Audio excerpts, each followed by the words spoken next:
Hi, welcome to Jackpots and Hotspots, Las Vegas travel tips and news video podcast. Whether you're planning a trip or just missing being there, this is our place to talk about all things Vegas.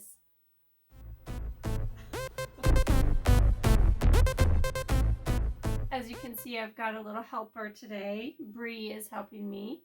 Yes, Brie, like the cheese. So I have a great little helper today. Happy New Year! It is New Year's weekend. So it's very exciting. Let's start talking about attractions and things to do. So there's a lot coming up in the next year for 2023. The big annual tech industry convention, the Consumer Electronics Show, CES, is back in January. So if you've ever gone or you know someone who's attended, let us know.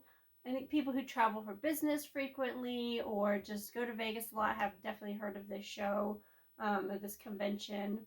They're focusing on a theme of human security this year, which is really interesting. They are hoping for pre-pandemic levels of attendance, so fingers crossed that works out for them. They're hoping for attendance numbers to be around 100,000, so that's exciting.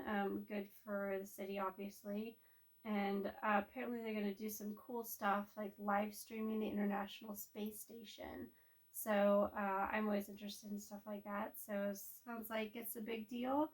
They're really hyped up, ready for this year. So let's hope that all goes well for everyone attending. And Super Bowl 2024 will be hosted in Las Vegas, so that is super exciting as well. At Allegiant Stadium, of course. Ticket packages are already on sale, so if that's on your radar, check it out for sure. Big news, exciting news. Love, love, love seeing this stuff expanding into Vegas these days. Formula One race that was in November-ish, I believe, is coming back November 2023, as most of us are aware. And we talked about it a few weeks ago that the Grand Prix, recently happened, and the packages and tickets for 2023 are going on sale, and there's some high dollar ones, which is always fun to see. I think we talked about one that was for around $1 million. Well, Caesars is offering a $5 million package. So if you needed something just a little more high ticket than that, here you go.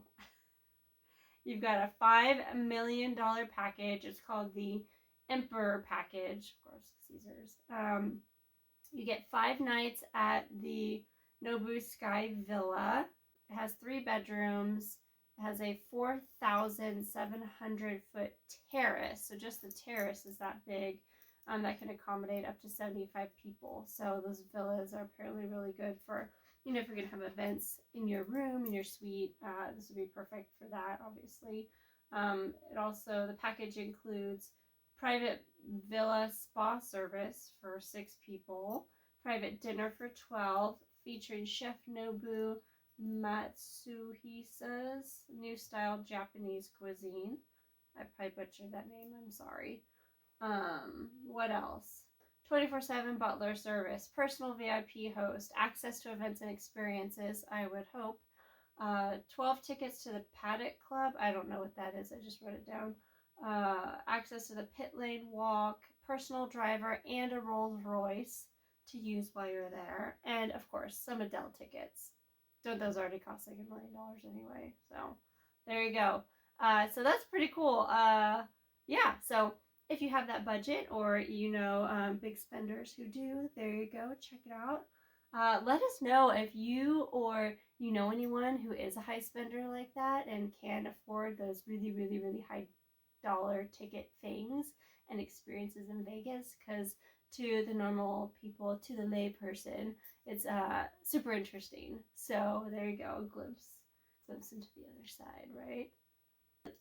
Speaking of high dollar, the MSG Sphere, the sphere they're building, has earned the title of most expensive Vegas entertainment venue.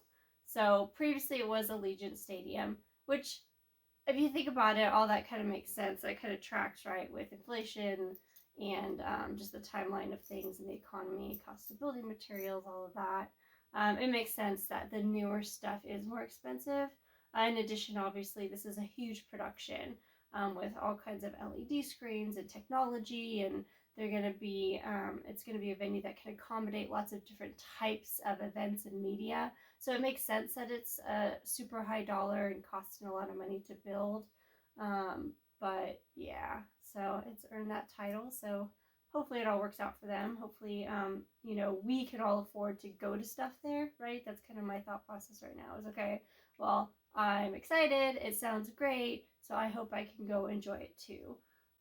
Anyway, more to come on that, but hopefully it will actually open this year. We'll see. But I'm excited for it. It looks really cool. It sounds really cool. So there you go. In resorts and casinos news, the Fontainebleau has received its financing to finish construction. Apparently, that's what they say anyway. $2.2 billion. So if you want to know, that was what they needed to hopefully finish this thing off.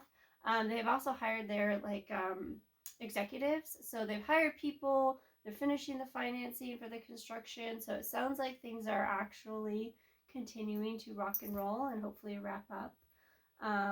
Of course, I don't know, I'm not connected to the history of it, but it's being financed by Koch Real Estate, and I'm from the Midwest, so anything Koch kind of triggers my ear. But anyway, I just think that's interesting to see what they're doing and see that connection to Vegas.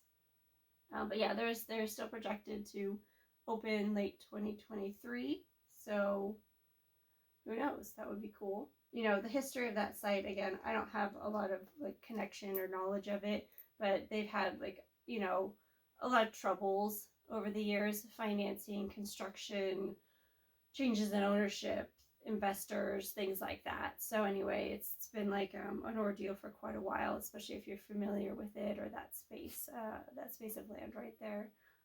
So, and again, I don't know much, but it sounds like it may actually be actualizing and happening. So cool. Mirage changing to Hard Rock. Of course, we all know that has happened, so it is happening. Not much more news on that front, but the Las Vegas Review-Journal, as you know, I'm a huge fan of their articles. They had a very nice article this past week reflecting on the Mirage's story and history, so I'll put the link in the description if you want to check it out. But I always like those nice little pieces that kind of talk about history and kind of reflect on the legacy. So that was nice to see. We all love to eat when we're in Vegas, right? So food and beverage front, Proper Eats has opened at Aria. So Proper Eats is like the food hall. It has taken up the space that was previously the buffet. So as we know, with the pandemic, a lot of buffets went away. It sounds like the trend right now is replacing buffets with these food halls, which is basically just a collection of restaurants. In the hotel industry or hospitality industry, they're called outlets, right? So there's all these food outlets there. There's a variety of places, different types of cuisine. Steve Aoki has a pizza place opening, which is kind of cool to see. There's a huge variety of food at Proper Eats, everything from Korean fried chicken to a Jewish deli. There's just a big variety. So there seems to be good quality food and beverage outlets overall at these food halls. So from my perspective, they definitely look great. They look good. The food all looks like it's good quality. So it's not, it's not a buffet, but you do get a ton of options, it sounds like, with these places, with these new little food halls opening. And they're, of course, really trendy, right? So check out their social media if you want to kind of see what all they have to offer. It's visually impressive, as well as you kind of get an idea and feel for what they actually have there. And again, Proper Eats sounds like has a whole huge variety of a lot of really cool stuff. Performances. So performances in Vegas. What's this weekend? New Year's Eve. So we will talk about that more here in a little bit. But in the performances news front, there are some shows leaving Vegas. So we've got Legends in Concert. It's a musical tribute show that has had over 10,000 performances since it opened in 1983 on the Strip. So it is closed out its run actually Friday. So this past Friday, December 30th, it closed out its run. There's a Meatloaf musical, if you're familiar with that. Bat Out of Hell, the musical. It's celebrating the music of Jim Steinman and Meatloaf. It was at Paris, or is at Paris, but it's also closing.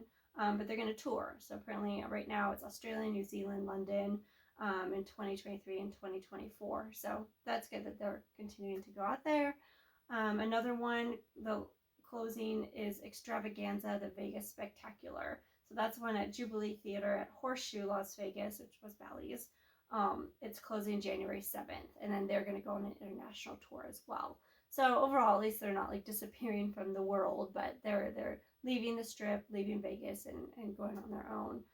Sounds like Legends in Concert might just be closing, but the other two are going out there. So that's something. Okay, are we ready to talk about New Year's Eve? It is New Year's Eve weekend. Let us know if you are going to be in Vegas. So word is that the weather is looming. They're looking at kind of I don't know, again, I didn't check the weather today, but there's snow and rain and wind forecasted. So I think the snow is primarily projected for the mountains, but there's rain and wind projected for the Strip area. Right around midnight. So we'll see. They haven't had rain, like significant rainfall on New Year's Eve in how long? 80 years, since 1943. That was the last time it rained in Las Vegas on New Year's Eve. So that's quite a streak. So hopefully everything works out. Again, being from the Midwest, I've learned to just kind of be prepared, but wait and see, because you never know what's going to actually pan out with the weather. They have never canceled the New Year's Eve events on the Strip. I'm not talking about Fremont specifically, but Fremont has some stuff going on too. They've never been canceled for weather before, and the New Year's Eve thing, what's it called? It's a party something. I don't remember. Anyway, the one on the Strip, it's been going on for 20 years. They've never had to cancel due to weather. I'm sure they're certainly not ready to do that. So again, just, if you're going to be there, or, anyone who's going to be there, just be prepared for the weather and for changes. But hopefully it'll all just work out. But there's forecast to be rain and wind and just stuff that could really ruin the fireworks. Also, be prepared. Find out what the rules are. There's going to be road closures. There's going to be a lot of police presence, which is good. They're prohibiting glass bottles, large bags, and they are expecting over 400,000 people to be celebrating New Year's Eve in Las Vegas this year. So that's awesome. That would be so fun to be a part of that. But please, if you're going to be there, be careful, be mindful, follow the rules, and watch the weather. That is such a Midwest thing to say. Be careful and watch the weather, okay? Have fun out there. But that is true for tonight's New Year's Eve this year. So have fun. Let's all celebrate and have a great time. I have listed like a bunch of other stuff in previous podcasts leading up to this week. So if you want to kind of check out what I've noted going on, check out those old podcast episodes of the last few weeks. But one I just found out about, I don't think I've mentioned or knew about before this week, was Gwen Stefani is going to be at the Venetian this weekend. Or is at the Venetian this weekend. So that's cool. So if you want to check that out, I think I missed that one. And that is all we have for this week. Again, big news. There's a lot of stuff coming up this coming year in 2023. Really excited to see all the new events, venues, resorts, all the stuff and things. So everybody have fun, be safe, and Happy New Year.